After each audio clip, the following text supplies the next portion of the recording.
started also.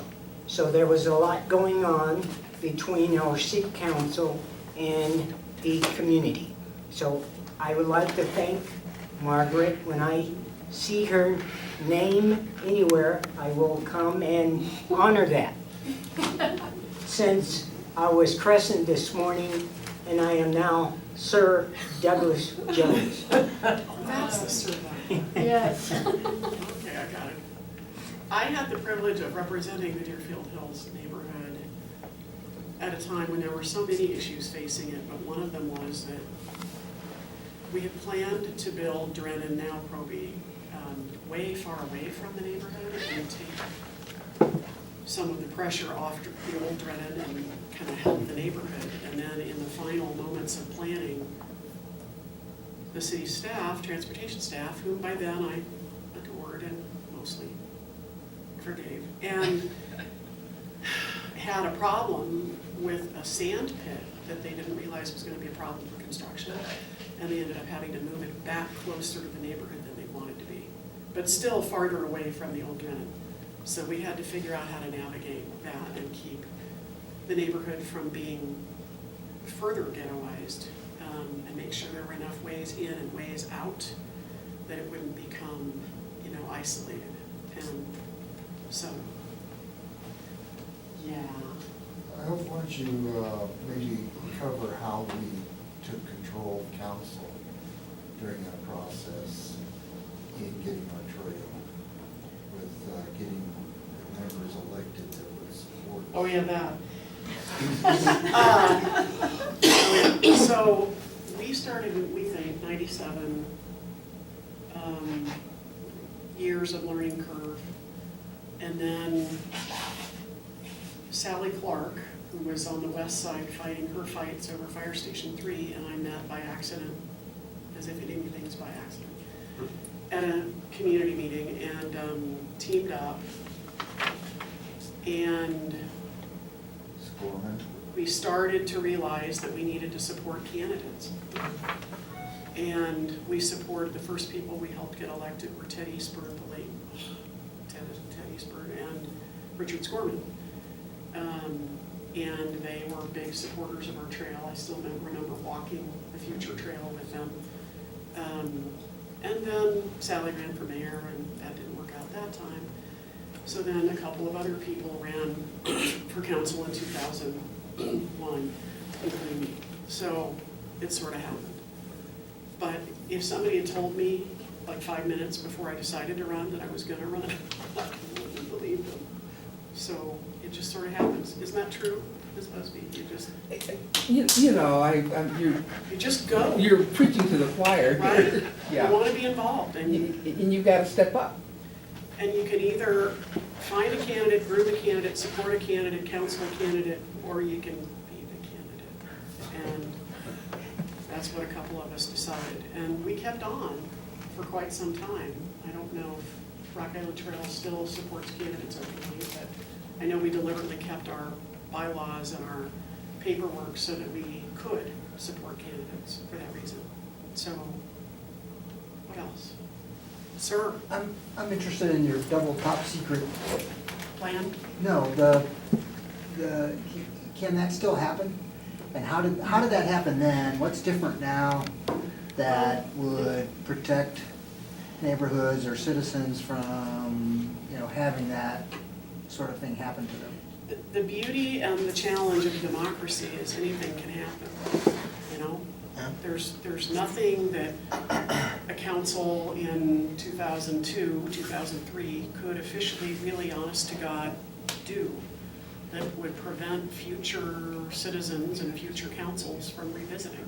That's what democracy is. You don't get to, other than Tabor or something like that, which itself could be repealed, you don't get to take things off the table in a free society. So sure, it could come back, but the question that in this case that would have to be asked is, has the growth of our community, has the growth not in fact gone in directions well beyond a point that Constitution as a freeway would do any good? And it had already gone beyond that point. That's what the East-West study found. I I tend to agree with that. Yeah, it was the wrong, But more along the lines of the transportation planning aspects of things and getting things on the plan, getting people to note them, sure, you know, and not have them just sort of pop up pop one up. day. Well, And, Rick's on the CTAP, right? Yeah. I also said on the PPRTA. Oh, that's right. And the east-west for Constitution is still on the 2035. However, what we did in building the trail is we used go-go money and Thompson money, which takes it out of the control of the city unless they get 50% plus one. It is out of the mix altogether, so that protects us. The other thing is that the original east-west mobility study, we found that corridor was gonna cost right at $100 million. And that was then. That was then. Now they're projecting that same corridor would cost around $180 million. So I think that's the other thing that's gonna protect us. Anything that gets done has to make sense financially, but back to your point, part of the issue, I think, is we delegate to PPRTA so much of our transportation planning. And PPRTA, PPRTA or PPACG? I'm sorry, PPACG. PPRTA is pretty locked and loaded. PPACG does the 2015, 2020, 2040 planning.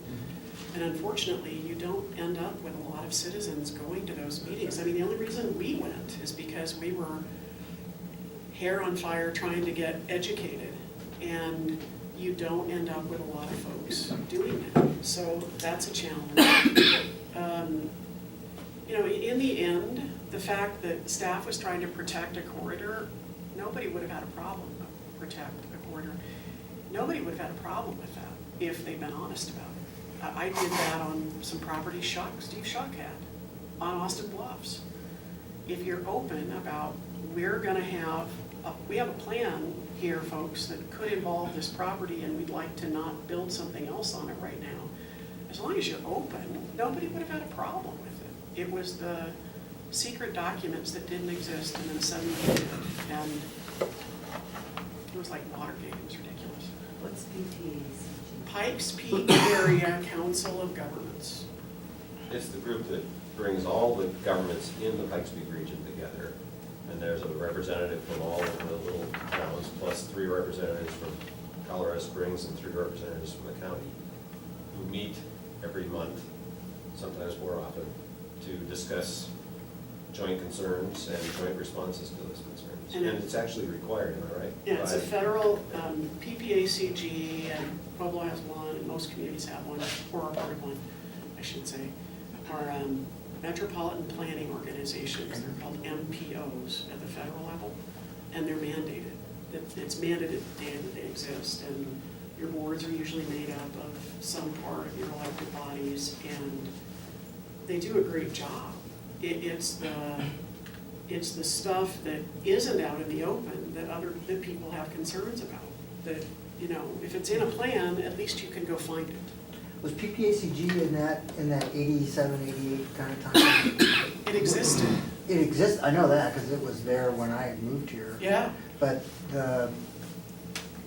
were they involved in Not directly. that double top secret thing, or was it Not really just the directly. city staff that was doing it? Not directly, and what was really weird is we'd all go to the PPACG 20, was it 15? Yeah. Probably. And I was like, that's no. Oh, let's hope not. I know, I think it was, because it was like 15 years ago. Oh, Lord. And the staff, we would ask the staff of PPACG, hey, what do you know about this double top secret, blah, blah, blah. They acted like they didn't know, and they probably didn't. In the end, I really think this all flowed from a correct desire to be aware of what could be going into certain corridors and take a shot at preserving those corridors. But the communication piece, which is kind of my deal professionally and at my core, just wasn't happening. And I mean, there were utilities was involved indirectly.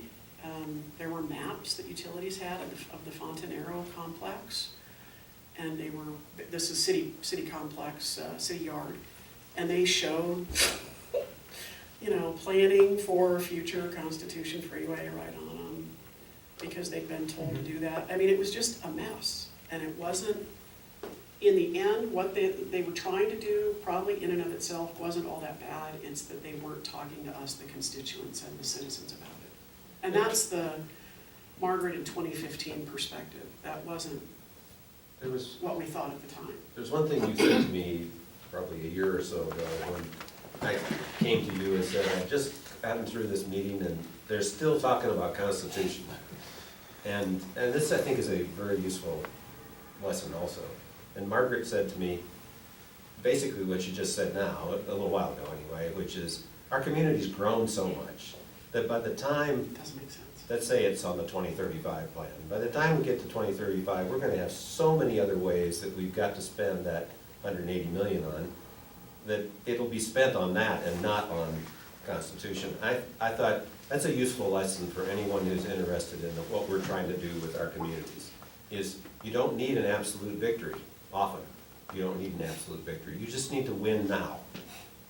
Delay it enough that other priorities can take effect. Here we are talking to a likely member of the mayor's staff about our strategy, so. But the other piece too is, honestly, if the data, I think this is true, right? If the data had come back and said, gosh, this is something we really need as a community, we would have figured it out. And here's the other thing, I now have the perspective of seeing how government acquires property, and you know what, if I ever need to sell my house, I hope the government wants it. I'm serious, I'm serious. The process is so carefully governed today by various standards, federal, state, local, and your local officials, concerned never to use eminent domain if they can avoid it, that you're gonna do fine. You're gonna do fine, as a property owner. I think in the end, we evolved. I think we went from neighbors who were concerned about our stuff and grew to neighbors who were concerned about all of our stuff. And if the data had proven, or even doubted, that such a structure, such a freeway might be a good idea, I think we would have either stepped out of it or figured out a way to make it work, but it didn't. And that's really, in the end, what it comes down to is doing your research and taking the best shot you can for your community, and that's what we did, but we honestly had no idea what we were doing. Another thing that's kind of protecting that corridor. At the beginning. The general is still standing there saying, you gotta figure out how to get over that park. The other piece of it, and I learned this a few years later, I really think it goes to the training of transportation engineers. My brother went to college to be a transportation engineer and is one, sort of, and he came to town to visit, and we were driving along Palmer Park Boulevard, and he looks over to the Rustic Hills Bluff up here, and he says, "Why do you still have that?" And I'm like, "What do you mean?" "Well, why don't they just tear that down and build more houses there?" And I had to say, okay, here's the thing. This is Colorado. We kind of like our geology. We kind of like our big humpy things. But I think that engineers, generally, and transportation engineers specifically, their training is figure out how to get stuff done. And it's hard-coded in the genes for engineers. It's not so much should we do it, it's, well, let's do it. We can do it, let's do it. Is that true? And I think that was part of it too, is, we have a problem, we could build a big freeway, so let's do that. And I think once the data kind of showed that wasn't necessarily a good idea, those guys went off and did other things, like worked in transit. Now, there's a couple of observations. One, when I first moved here, east-west transportation was the issue. Yeah, It was for years and years and years. You hardly ever hear that anymore. right. And I don't know whether that's a result of you know, defeating the Constitution thing, or, but it seems like we've evolved as a city, and it may be good or it may not be good, I don't know which, but it's created the powers corridor, things have moved out of that, and that may or may not be a positive thing for our community, but that's one thing, and the other is, did you finish your drawing there? No, you keep talking, and then, I don't want to interrupt you, go ahead. Yeah, about the east-west Oh, corridor. yeah, kinda like that. And so, has that decision, yeah, I guess is what I was gonna ask you to talk about, was, has that decision really changed the way our city has grown? And in a positive way or in a negative way? I mean, I look at things like Falcon, for example. If Woodman, if Constitution had been a more central highway and Woodman would have been downgraded to what it is, would Falcon have been a phenomenon? Would that be something that Got would news for occur? you, Falcon is a phenomenon. It is, it's amazing. And it has to do with a lot of other different things than transportation, but. You know, from a geographical standpoint, I think the biggest factor, I don't think what happened with this decision affected the way our community grew, because I think our community had already grown past that point. Bob Isaac, late Bob Isaac, former mayor, said in the, I think it was probably the 80s, when Bob was still mayor, said the time to do Constitution would have been at the beginning, not now. It's too late. I think by the time, I think what we did affect how our community grew, but not in this regard. I think that what our neighborhood association did in concert with Mid-Palmer Park, Old North End, Kono generally, several other neighborhoods, kind of changed for a time until this guy got elected mayor. The way citizen input is given and listened to and regarded. And where we are today, this is a commercial for the only political thing I'll say right now, is everything we did is on the precipice of falling apart because of this mayor and the way he does things. And I would like to think our new mayor will It's not me. kind of have it in. I'd like to think that once we get a new mayor, that we can kind of revisit this conversation. I mean, a great deal of land use is not being run by anybody anymore, except city staff in their infinite wisdom.